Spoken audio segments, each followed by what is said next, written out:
खूपदा पेशंटचा एक रिक्वेस्ट असते की मॅम आम्ही जेवण कशा पद्धतीने केलं पाहिजे आणि जेवणानंतर काय घेतलं पाहिजे किंवा काय काय नाही घेतलं पाहिजे. सो आयुर्वेदात षडरसात्मक युक्त आहार घ्यायला सांगितलेला आहे.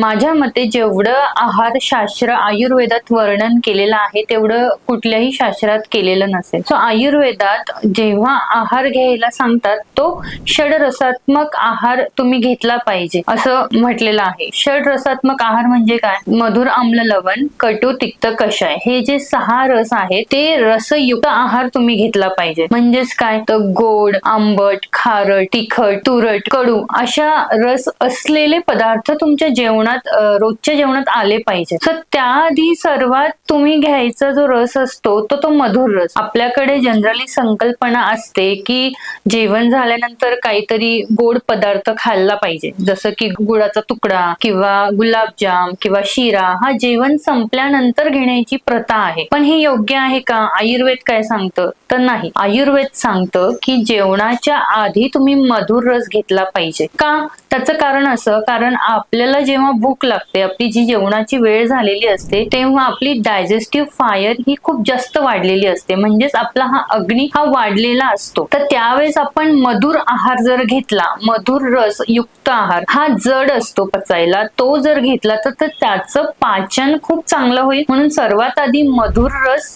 घेतला गेला पाहिजे किंवा सेवन केला गेला पाहिजे असं आयुर्वेद सांगतं. न की ते जेवणानंतर. कारण तुमचं जेवण झालेलं असेल आणि शेवटी तुम्ही मधुर रस घेत असाल तर तितकासा तो नीट पचणार नाही पदार्थ आणि तुम्हाला अग्निमांद्याचे किंवा डायजेशनचे इश्यू होऊ शकतात. म्हणून आयुर्वेद सांगतं की सर्वात आधी तुम्ही मधुर रसाचं सेवन करा. त्यानंतर तुम्ही आम्ल, लवण म्हणजे आंबट, खारट, तिखट आणि कडू पदार्थ घ्या. आणि सर्वात शेवटी तुम्हाला सांगितलेला आहे कषाय. कषाय म्हणजे तुरट. तुरट पदार्थ का तर तुरट हा जो रस आहे तो मुखशुद्धी करणारा आहे आणि पचनास जास्त मदत करणारा आहे. सो त्यामध्ये आपण काय घेतलं पाहिजे तर त्यामध्ये विविध पदार्थ येतात. त्यात सर्वात आयुर्वेदात सांगितलेलं आहे की हिरडा, बेहडा, आवळा म्हणजे हे जे काय आहेत ते तुरट रसात्मक आहेत.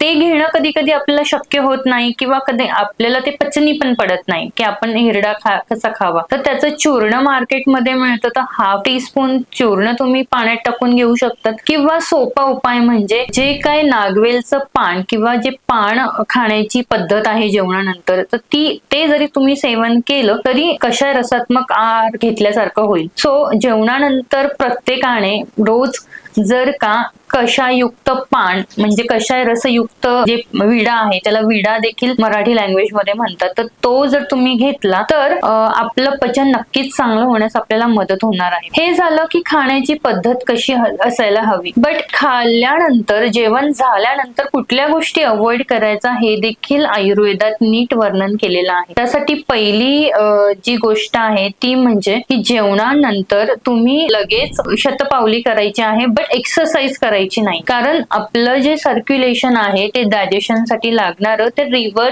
होऊन आपल्याला नंतर विविध आजार जडू शकतात. म्हणून जेवणानंतर लगेच एक्सरसाइज करायची नाही आहे. शतपावली तुम्ही करू शकता. बरेच लोक जिना चढणे, व्यायाम करणे, प्राणायाम करणे, योगा करणे अशा गोष्टी करतात. बट जेवणानंतर तुम्ही हार्डली फक्त एक शतपावली 50 ते 150 पावलं चालणे एवढी एक छोटी एक्सरसाइज करू शकतात. But not vigorous exercise. मग ती कधी करावी तर ती तुमचं जेवण पूर्णपणे पचल्यानंतर एम्प्टी स्टमक सकाळी केलेलं सर्वात योग्य. बट ते जमणार नसेल 4 ते 5 तासांनी तुम्ही तुमची एक्सरसाइज करायला पाहिजे. दुसरी गोष्ट, जेवण झाल्यानंतर लगेच झोपायचं नाही. इवन आयुर्वेदात दिवास्वाप हे वर्ज्य आहे, म्हणजे दिवसा झोपणेच वर्ज्य आहे. फक्त वामकुक्षी म्हणजे तुम्ही तुमच्या लेफ्ट लॅटरल साइडला झोपून एक आराम म्हणा किंवा तुमच्या अवयवांचा थकवा काढण्यासाठी, रिलॅक्सेशन साठी 20 मिनिटं वामकुक्षी घेऊ शकतात. बट त्याच्यापेक्षा जास्त नाही. 2-2, 3-3 तास लोक दुपारी जेवणानंतर झोपतात. हे साप चुकीचं आहे, कारण त्याने तुमची कफदृष्टी होऊन विविध विकार जडू शकतात अगेन. सो